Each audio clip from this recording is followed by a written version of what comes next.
से 10 दिन पहले वीरेंद्र जी दौड़ से बाहर थे। मेरी जो जानकारी में हाईकमांड कर रहा हूं आपको, देखिए वीरेंद्र बेनीवाल जी पॉलिटिकल आदमी नहीं है, मेरा ये मानना है। नहीं सहेगा राजस्थान भाजपा को। आप मुझे ये बताओ। नमस्कार, राम राम, मैं राम स्वरूप एक बार फिर हाजिर हूँ एक नए वीडियो से आगे। इस वक्त मौजूद हूँ मैं लोन कंसर की राजनीति की बात करा तो बहुत ही ज्यादा गरमाई जुड़ी है। आपने सागे टिकट की जगह दावेदारी कर रही है कांग्रेस राय सिंह जी गोदार वे अपने सागे मौजूद है। तो राय सिंह जी राम राम सब। राम राम सर। अच्छा, बात करा तो वीरेंद्र जी बागी होनो टिकट की थे भी दावेदारी करी या पा यहाँ जाना कि वीरेंद्र जी को पुरानो परिचय जाना, पुरानी स्टोरी में जावा तो कहीं। देखिए जहां तक टिकट मांगने का सवाल है, मैंने पहले ही कहा आपको, मैंने टिकट मांगी और बल्कि मैं तो 2003 में टिकट मांगा था, पता है 2003 में टिकट मांगती हूँ लगातार, अब तक टिकट मांग रहा था।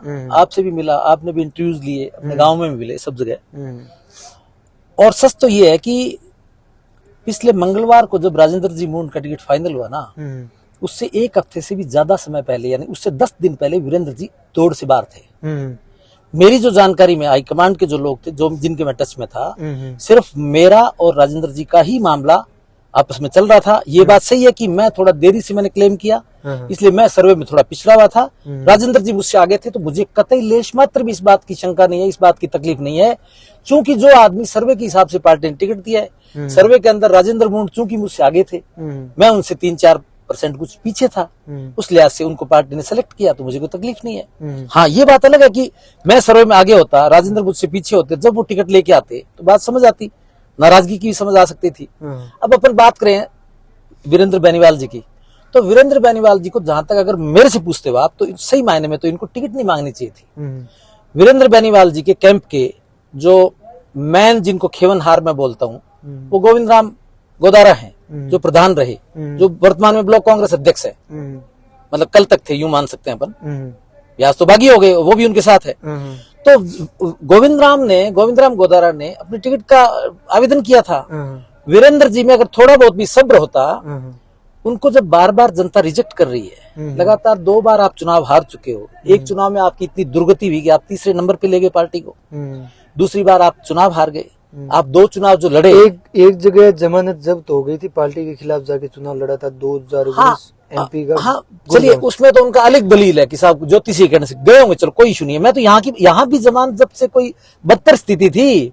मौके के मिनिस्टर थे 2013 के अंदर, मंत्री थे ना वीरेंद्र बेनीवाल जी, तो मंत्री की स्थिति ये बनी कि तीसरे नंबर पे धकेल के आप 34-35 हजार के अंदर अटक गए, जो कांग्रेस का गढ़ है, और बीजेपी की बाकी को 1 लाख से ऊपर वोट मिलना, और आप 35,000-34,000 के अंदर रह जाओ, ये शर्मनाक नहीं थी क्या बात? तो उसी दिन रिटायर हो जाना चाहिए था उनको, अगर थोड़ी बहुत उनमें वो थी। चलिए कोई बात नहीं, आप 13 में आ रहे, 18 में आ रहे, आप 2 बार लगातार हार गए। माना कि पार्टी ने ये पॉलिसी नहीं बनाई कि 2 बार हारे हुए को टिकट नहीं देने की पॉलिसी नहीं बनाई, लेकिन इनको तो समझना चाहिए था ना कि जनता जब बार बार आपके व्यवहार इस तरह से आप कर रहे हो, आपका टेम्परामेंट नहीं है राजनीति करने का। बिहार की बात करा तो कहीं बिहार, मैं वही बता रहा हूँ आपको। देखिए वीरेंद्र बेनीवाल जी पॉलिटिकल आदमी नहीं है, मेरा ये मानना है। वो राजनीतिक आदमी इसलिए नहीं है, वीरेंद्र बेनीवाल जी ने कॉलेज के जमाने के अंदर एक चुनाव लड़ा था, वहां वो जनरल सेक्रेटरी रहे थे विश्वविद्यालय के, वहां पे क्या बोलते हैं, राजपाल सिंह शेखावत के साथ में, जयपुर के अंदर राजस्थान विश्वविद्यालय के।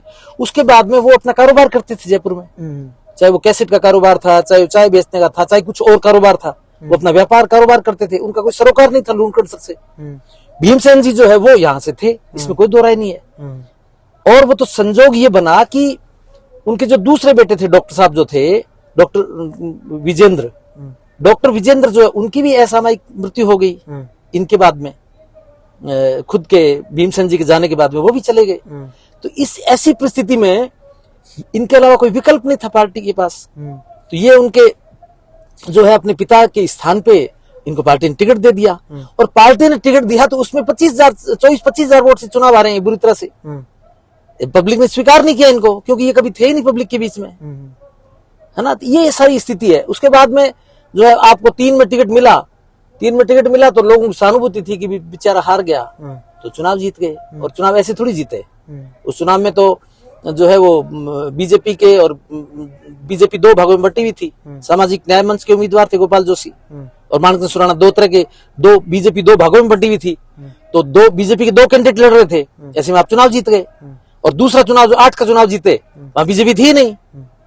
वहां तो ये इन लोगों की पार्टी की तरफ से वो उन पारिक साहब को लेके आए बीकानेर से, जो एक बात जो दुनिया में नहीं है। ऐसी स्थिति में जब आपके पास बीजेपी का उम्मीदवार ही नहीं है और माणिक सुराणा जो चुनाव नहीं लड़ रहे थे, उन्होंने खुद ने मदद की इनको चुनाव जिताने में, तब आप 2 बार चुनाव जीत गए। चलो, तो अंधे के ये हुआ कि अंधे के हाथ बटेर लगना। चुनाव जीतना हारना एक तरफ है, अपनी पार्टी की तरफ से अगर बात की जाए कि एक तरफ है, पिछली बार अपने बात की जाए तो वीरेंद्र जी हारे थे और राजेंद्र मोहन ने भी दावेदारी की थी, आपने सारों ने दावेदारी की थी, लेकिन टिकट वीरेंद्र जी को मिला और वीरेंद्र जी के साथ आप तन मन धन से लग गई। लेकिन इस बार जैसे टिकट चेंज हुआ और वीरेंद्र जी बागी हो गई, इसका क्या रीजन रहेगा? मैं यही तो आपको बता रहा हूँ कि भाई इस बार मतलब कायदे से अगर देखा जाए ना, पूछा जाए तो वीरेंद्र जी को खुद को टिकट नहीं मांग करके उनका जो साथी है, उनका जो मित्र है, जो उनका पूरी यहाँ पे उसने पूरी जाजम जमा रखी है, गोविंद राम गोदारा ने, है ना, और गोदारा बाहुल क्षेत्र भी ये कहा जाता है, तो अपने एक साथी को उनको मौका देना चाहिए था, उसको आगे करना चाहिए था, उसके लिए पैरवी करनी चाहिए थी, तो उसको टिकट मिलती तो उनको माना जाता कि भाई उनके सक्सेसर आ गए हैं, उनके उम्मीदवार होते वो, उनको चुनाव भी जिताते वो। मतलब आप आखिर क्या चाहते हो? मतलब ये मान सकते पार्टी ने आपको क्या नहीं दिया? मतलब पार्टी से चुनाव लड़े और जब पार्टी से टिकट नहीं मिला तो निर्दलीय खड़े हो गए, एक राजा की तरह बन रहे हैं।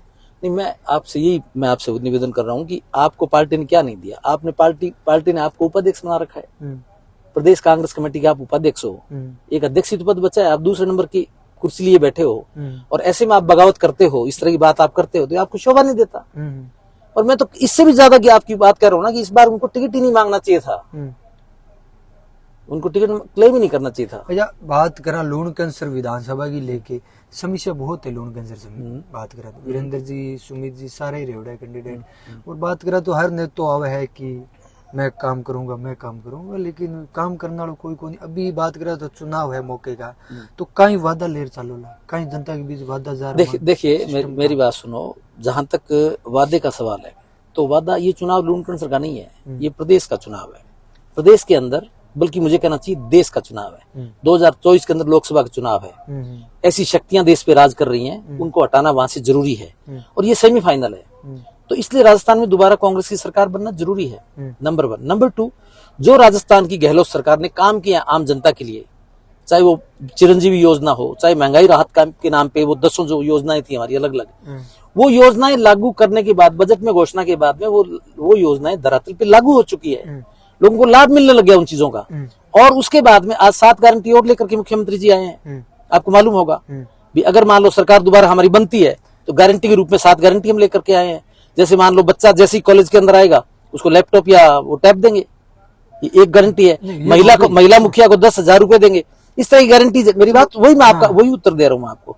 तो मेरे कहने का मतलब कि अगर मान लीजिए इस बार राजस्थान में दोबारा कांग्रेस की सरकार रिपीट नहीं होती है, तो ऐसी परिस्थिति में जो भी कोई जिस किसी का भी शासन आएगा वो काम नहीं करेगा जनता का। चलो ये तो सारी एक तरफ मान लेते हैं, बाकी एक राजस्थान का नियम है 5 साल कांग्रेस और 5 साल बीजेपी, तो ये नियम ने वापस रिपीट होगी सरकार? नियम के हिसाब देखा तो बीजेपी आनी चाहिए, लेकिन इन्हें पलट तोड़ सको ना को नहीं। मैं यही तो आपको कह रहा हूँ, इस बार है ना, इस बार जो है सरकार नहीं, मतलब वो बदलेगा, रिवाज बदलेगा। इस बार सरकार नहीं बदलेगी, इस बार रिवाज बदलेगा। और मुझे एक बात बताओ, आप हम गांव के लोग हैं, 25 लाख का बीमा, क्या आप समझते हो कि बीजेपी की सरकार आती है तो उसको कंटिन्यू रखेंगे? उनका तो इतिहास रहा है, जैसे ही उनकी सरकार बनती है, आते ही हमारी जो लोकप्रिय योजना है, जो आम आदमी के लिए जो भी योजनाएं हैं, आती ही उनको बंद करने का काम करते हैं। आज आप रिफाइनरी को देख लो, आते ही बंद कर दिया उन्होंने। जो रिफाइनरी 30-32 हजार करोड़ की थी, आज वो कहाँ क्या रेट कितने रुपए में पहुंच रही है, उसकी डबल से ज्यादा उसकी कीमत में जाके वो तैयार हो रही है। तो हर चीज इस तरह से होती है। ERCP की उन्होंने घोषणा करी है, उसका कोई लेना देना नहीं है किसी तरह का।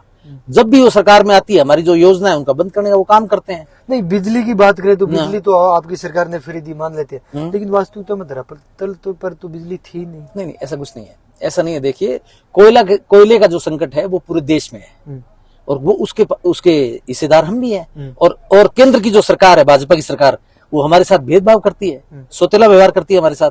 हमको हमारे जो GST की राशि है, जो हिस्सेदारी है, वो रुपया वो नहीं देती हमको। आपको तो मालूम होना चाहिए। तो भी आप देखिए कि कितना कुशल प्रबंधन है, कितना जबरदस्त वित्तीय प्रबंधन है हमारे मुख्यमंत्री और सरकार का, कि विपरीत परिस्थितियों के अंदर तमाम तरह की जन कल्याणकारी योजनाएं जो वो इम्प्लीमेंट हो रही है। 500 रुपए में सिलेंडर दिए जा रहे हैं, वायदा उनका था, दे रहे अशोक गहलोत जी या इनकी सरकार। नहीं सहेगा राजस्थान, बीजेपी का नारा। नहीं सहेगा राजस्थान भाजपा को। आप मुझे ये बताओ, ये कहते हैं नहीं सहेगा राजस्थान, क्या 500 रुपए में सिलेंडर देने को नहीं सहेगा? क्या 1000 रुपए जो पेंशन है जो हर एक बुजुर्ग की कर दी, पति पत्नी को, आपको मालूम है पति पत्नी को 2000 पेंशन हो गई एक महीने की। अगर 12 महीने की आप बात करो तो 24,000 रुपया होता है। और वो क्या दे रहे हैं? किसान की बात करें, क्या देते हैं वो? ये तो हर आदमी, आम आदमी को दे रहे हैं, 60 साल की प्लस की उम्र वाले को।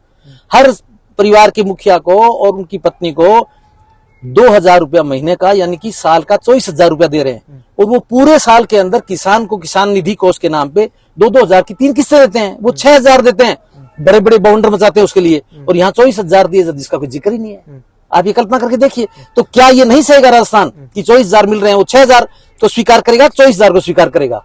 मेरा ये मानना है कि ये नारा तो कांग्रेस का होना चाहिए कि नहीं सहेगी भाजपा को राजस्थान, है ना भाई? अच्छा, कौन नहीं चाहेगा कि हमको 2,000 यूनिट बिजली फ्री मिले? कौन नहीं चाहेगा कि 100 यूनिट बिजली रोज की फ्री मिले, जो मतलब घरेलू बिजली वो फ्री मिले? कौन नहीं चाहेगा कि हमारे जो बच्चे हैं उनको लैपटॉप मिले या मोबाइल फोन मिले? कौन नहीं चाहेगा कि महिलाओं को मोबाइल फोन मिले? आज 40 लाख महिलाओं को मोबाइल फोन दिए हैं। सारी योजना है वो जनता जानती है। अभी लास्ट क्वेश्चन रहेगा, बात करें तो प्रभु दादू है जो बीजेपी बागी और चुनाव लड़े, अभी फिलहाल मैदान के मैया है। सुमित जी बीजेपी मैदान के मैया है, वीरेंद्र जी कांग्रेस बागी और मैदान के मैया है। कांग्रेस पार्टी की तरफ राजेंद्र जी मुंड है, आरएलपी की तरफ भी कैंडिडेट है। तो चुनाव को कई समीकरण बनाएगा और कई जनता ने थे मतलब एक तरफा लाऊगा। देखिए, अभी तो कोई तस्वीर स्पष्ट है नहीं, लेकिन मेरा ये मानना है कि निर्दलीय की कोई स्थिति बनती नहीं है। जनता बहुत होशियार है, आखिर अंतोगत्वा वो पार्टी की तरफ जाएगी। चुनाव जैसे जैसे आगे बढ़ेगा, ये निर्दलीय जो है शुरू में जोश होता है, शुरू में रिएक्शन भी होता है, और मेरे हिसाब से तो पूरी कांग्रेस यहाँ बैठी हुई है। और जो चंद हमारे दोस्त हैं जो जिनको पर्सनली व्यक्तिगत कुछ तकलीफ होगी, मैं समझता हूँ वो भी वापस कांग्रेस में आ जाएंगे। कहाँ जाएंगे? और जिस दिन वोट देने की वो जो लोग उनके साथ है ना, उनका कहना है कि हमारे साथ मूल कांग्रेस के लोग हैं। तो भाई मूल कांग्रेस का तो हाथ के निशान से जिस दिन वोट डालने जाएगा वो तो हाथ के निशान से जाएगा नहीं। आज वो बैठा है, ये शंका वीरेंद्र जी को भी है। उन्होंने अपने भाषण में कही, मैं सुन रहा था उनको, उन्होंने कही है कि भाई आज तो आप मेरे साथ हो, लेकिन जिस दिन वोट पड़ेगा आप कह दो साहब मेरा वो रिश्तेदार आ गया, या मैं तो साहब मूल कांग्रेसी हूँ, या मैं तो ये हूँ, मैं तो वो हूँ। उनको शंका है इस बात की कि जो लास्ट में मुकाबला जो आएगा, ये मानना है मेरा व्यक्ति से मानना है, मेरा जो अनुभव उसके आधार पर ये मानना है कि अंत में पार्टियों के मामले में पार्टी दोनों जो पार्टी है मुख्य तौर जो विपक्षी और जो अभी कांग्रेस पक्ष में मान लीजिए, तो कांग्रेस और भाजपा के बीच में मामला आएगा लास्ट में जाकर के। और चूंकि कांग्रेस का पलड़ा भारी है, कांग्रेस जो है वो जन कल्याण की नीतियां लेकर के और हर आदमी को रिलीफ पहुंचाने का काम कर रही है। इतनी जबरदस्त नीतियां हैं जो कि पूरे देश में नहीं तो विश्व के अंदर भी उनका आज धाक है। तो मैं समझता हूं कि end of the day Congress party की तरफ वोटर का झुकाव जाएगा, और यहाँ पे भी राजेंद्र मुंड चुनाव जीत के जाएंगे, मेरा ये दृढ़ विश्वास है। अब चुनाव जीतने की या नहीं जीतने की बात जनता पर निर्भर करे कि जनता है कि आपको आशीर्वाद और जन आधार किने देवे। लेकिन वो मजेदार देखने वास्ते अपने 3 तारीख पेटी खुल भी दिन इंतजार करना। लेकिन तारीखें कुछ राय है, कमेंट सेक्शन में कमेंट करके जरूर बताइए। मिलते हैं नेक्स्ट जगह, तब तक के लिए धन्यवाद। जय हिंद।